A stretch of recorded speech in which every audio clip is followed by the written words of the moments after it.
할렐루야. 우리 주 예수 그리스도의 은총이 말씀의 삶에 참여하시는 우리 모든 분들에게 함께 하시길 간절히 축원합니다.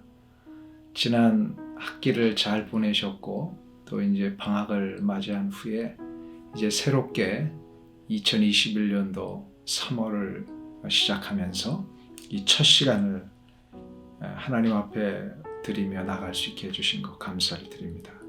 또 지난 학기 최선을 다하여 이 말씀의 삶에 동참하신 분들을 진심으로 감사드리면서 이제 이번 학기에도 잠언서를 통하여서 하나님이 우리에게 주시는 말씀의 지혜와 그 지혜를 통한 삶의 능력이 무엇인가를 함께 나누고 이 말씀을 하나씩 묵상해가는 그런 시간이 되셨으면 좋겠습니다. 이 말씀의 삶에 또 새롭게 참여하신 분들도 이 첫 시간을 분명히 지나시면 금방 적응하시리라고 믿습니다. 오늘 그 첫 번째 시간으로 함께 나누실 말씀은 잠언서 11장 9절에서부터 15절까지 말씀인데요. 이 말씀의 내용은 과연 우리 개인과 국가 간에 어떠한 자세를 취하며 우리가 그리스도인으로 살아가야 될 것인가, 이걸 한번 살펴보려고 하겠습니다. 우리 함께 기도하고 시작합니다. 하나님 아버지 감사합니다. 2021년도를 시작하게 하신 게 벌써 그제 같은데 2달이 지나고 3월 첫째 주를 맞이했습니다. 새롭게 시작한 이 말씀의 삶, 지난 한 학기 무사히 잘 마치게 해주셔서 감사를 드립니다. 이제 두 번째 학기를 맞이하여 이전에 참여했던 모든 분들과 함께 새롭게 참여하는 모든 분들에게도 동일한 은혜를 내려주시고 말씀의 지혜를 주시고 하나님의 거룩하시고 선하신 뜻을 말씀 가운데 다 깨달아 하나님의 원하시는 뜻대로 우리가 삶에서 순종하며 나갈 수 있도록 인도하여 주시옵소서. 예수님의 존귀하신 이름으로 기도하옵나이다. 아멘. 잠언서 11장 9절부터 15절까지의 말씀을 저와 함께 한 목소리로 합독하면서 우리에게 주시는 말씀으로 깊이 묵상하는 가운데 새기시기를 간절히 주님의 이름으로 축원합니다. 악인은 입으로 그의 이웃을 망하게 하여도 의인은 그의 지식으로 말미암아 구원을 얻느니라. 의인이 형통하면 성읍이 즐거워하고 악인이 패망하면 기뻐 외치느니라. 성읍은 정직한 자의 축복으로 인하여 진흥하고 악한 자의 입으로 말미암아 무너지느니라. 지혜 없는 자는 그의 이웃을 멸시하나 명철한 자는 잠잠하느니라. 두루 다니며 한담하는 자는 남의 비밀을 누설하나 마음이 신실한 자는 그런 것을 숨기느니라. 지략이 없으면 백성이 망하여도 지략이 많으면 평안을 누리느니라. 타인을 위하여 보증이 되는 자는 손해를 당하여도 보증이 되기를 싫어하는 자는 평안하니라. 아멘. 어떤 공동체이든지 간에 그 공동체는 그 속하여 있는 개인의 역량에 따라 그 미래가 달라지게 되어 있습니다. 이것은 다른 말로 한다면 개인이 없이는 공동체가 있을 수 없다는 것입니다. 가정도 이웃도 한 국가도 결국 그 공동체를 구성하고 있는 개인의 모습이 공동체의 모습을 규정하게 된다는 겁니다. 오늘 우리가 읽은 잠언에서는 한 개인과 이웃과 국가를 붙들고 있는 가장 중요한 원리가 무엇인지를 우리 가운데 보여주고 있습니다. 첫 번째로 개인과 이웃과 국가는 생명의 말을 할 때만 반드시 승리가 있고 건강해진다는 것입니다. 말에는 능력이 있습니다. 어떤 말을 하느냐에 따라서 개인과 이웃과 국가의 미래가 달라집니다. 이것을 솔로몬은 오늘 읽은 9절에서부터 14절까지 개인과 이웃과 국가의 말이 미치는 영향과 그 결과를 언급합니다. 9절에서는 악인과 의인을 구별하고 있습니다. 악인은 입으로 그의 이웃을 망하게 하여도 의인은 그의 지식으로 말미암아 구원을 얻느니라. 악인은 하나님을 모르거나 거부하는 자를 말합니다. 그렇기에 하나님께서 자신을 향하신 뜻을 알 리가 없습니다. 하나님이 좋아하시는 것, 하나님이 기뻐하시는 것이 무엇인지에 대한 관심이 없기 때문에 그의 말은 언제나 자기가 원하는 것, 자신의 탐욕과 이기심에서 나오는 말을 합니다. 이런 말은 결국 생명의 능력이 없기에 자신을 망하게 하고 이웃을 망하게 합니다. 이것은 자신의 문제로 끝나지 않고 이웃과 국가로까지 영향을 미치게 됩니다. 11절에 보시면 성읍은 악한 자의 입으로 말미암아 무너지느니라. 또 14절에도 지략이 없으면 백성이 망하여도 라고 했습니다. 이웃의 백성들과 온 나라의 백성들이 무너지고 망하는 길은 결국 악한 자의 험담, 가식, 거짓말 때문에 일어난다는 겁니다. 12절과 13절을 한번 보실까요? 거기에 보면 멸시, 한담, 비밀, 누설 같은 것들을 경고하고 있습니다. 이런 일들은 개인과 이웃과 공동체를 망하게 합니다. 개인이 살고 이웃이 살며 국가가 사는 길은 말의 회복에 있습니다. 말의 회복이란 생명의 말을 하는 것을 의미합니다. 생명의 말은 하나님을 아는 지식으로 가득 찬 말입니다.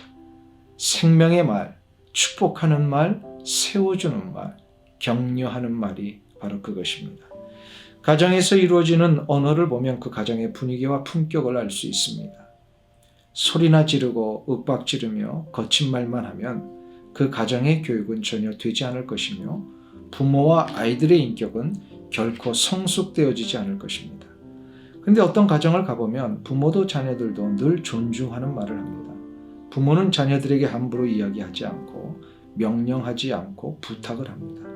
그러니까 아이들도 부모에게 무엇인가를 요청할 때 무례하지 않고 이해를 갖추며 부탁을 합니다.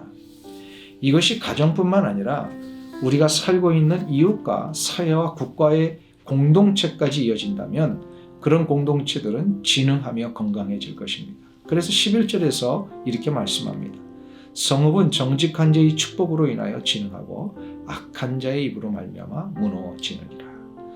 우리가 지금 살고 있는 미국 사회와 한국 사회는 어떻다고 생각하십니까? 생명의 말, 축복의 말, 아름다운 말들로 이루어져 있는가? 아니면 모함과 거짓과 폭력의 말이 난무하고 있는가? 이것을 한번 좀 생각해 보기를 원합니다. 특히 이 사회의 네트워크상에 올려지는 말들 가운데 너무나도 폭력적인 말이 난무하는 것을 봅니다. 성경에 의하면 그런 말이 난무할수록 공동체는 무너지게 된다고 분명히 가르쳐주고 있습니다. 그러니 우리 그리스도인들로부터 먼저 말을 하되 생명의 말을 하는 훈련을 시작해야 합니다.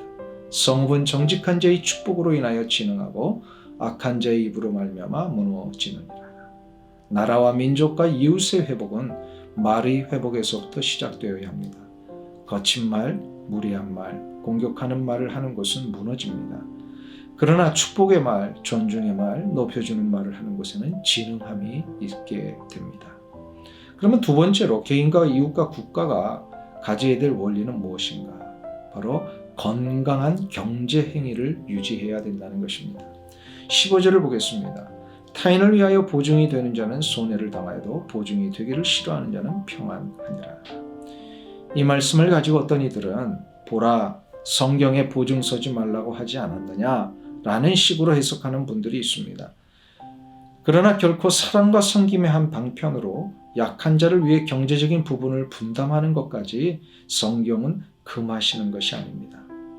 이 말씀은 적절하고 건강한 경제 행위를 유지할 것을 강조하고 있습니다. 적절하고 건강한 경제 행위란 무엇입니까? 이것은 하나님이 정해놓으신 물질의 법칙을 알고서 그 법칙 앞에 순종하는 것을 말합니다. 하나님이 정해놓으신 물질의 법칙은 무엇일까요? 물질은 내 것이 아니라 하나님의 것이라는 이 대원칙을 말합니다. 그러면 왜 내 손에 물질이 들어올 수 있게 하셨을까요? 하나님께서. 바로 물질을 하나님이 내 손에 쥐어주신 것은 잘 전달하라는 것입니다. 하나님의 나라와 몸된 교회 그리고 내가 살아가는 이 땅의 모든 현장 속에 하나님이 사용하라고 하시는 곳에 기꺼이 이 물질을 전달하라고 주신 것입니다. 제가 아는 분은 삶의 이런 원칙을 정해놓고 지키시는 분이 계십니다.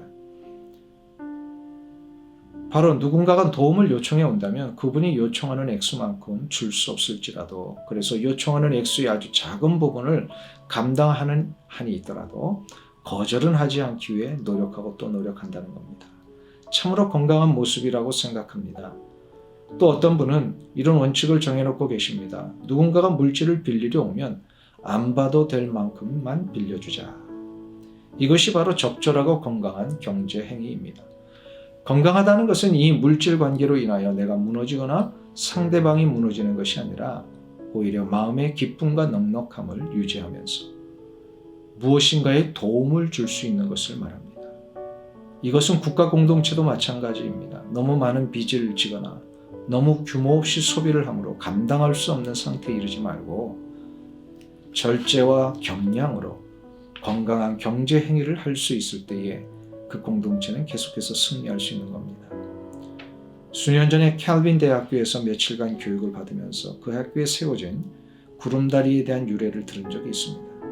학교 캠퍼스가 도로를 중심으로 해서 둘로 나뉘어졌는데 하루는 학생 하나가 조깅을 하다가 이쪽 지역에서 반대편 지역에 있는 자기 기숙사가 있는 곳으로 가기 위해 가로질러 뛰다가 그만 차에 치여 죽는 사고가 발생이 되었습니다.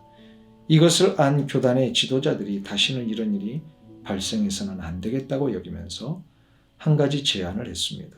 학교 안의 모든 학생들이 이쪽 지역과 저쪽 지역을 안전하게 다닐 수 있도록 도로 위로 구름다리를 건설하기로 한 것입니다. 이 일에 제일 먼저 나선 분이 암웨이 회사의 CEO였습니다. 바로 이분은 캘빈 대학교의 재단 이사장을 하고 계셨던 분입니다. 그 외에 많은 재단의 이사들과 교단의 많은 교회들이 동참하여서 구름다리를 건설했습니다. 저도 이번에 그 다리를 한번 건너보았습니다. 참으로 감회가 있었습니다. 학생들과 학교를 사랑하는 마음이 그 다리에 배어 있었을 뿐만 아니라 그 지역 자체가 결코 화려한 지역이 아닌데 구름다리 위로 지나가는 학생들이 수백 명인 것도 아닌데 그런 투자를 한다는 것 자체가 참으로 물질을 어디에 써야 하는지를 가르쳐 주었다고 생각합니다. 물질은 내 것이 아니라 하나님의 것입니다. 하나님이 이 물질을 내 손에 주신 것은 바로 하나님이 원하시는 곳에 전달하라고 주신 것입니다. 이것을 믿는다면 우리는 우리의 배를 채우는 것이 아니라 우리의 연약한 지체들을 위해서 나의 도움을 필요하는 자들을 위해서 기꺼이 사용할 수 있을 때 나와 이웃과 우리의 공동체는 건강한 공동체가 될 것입니다. 사랑하는 말씀의 삶의 이 귀한 훈련에 참여하시는 모든 여러분, 말씀은 생명입니다.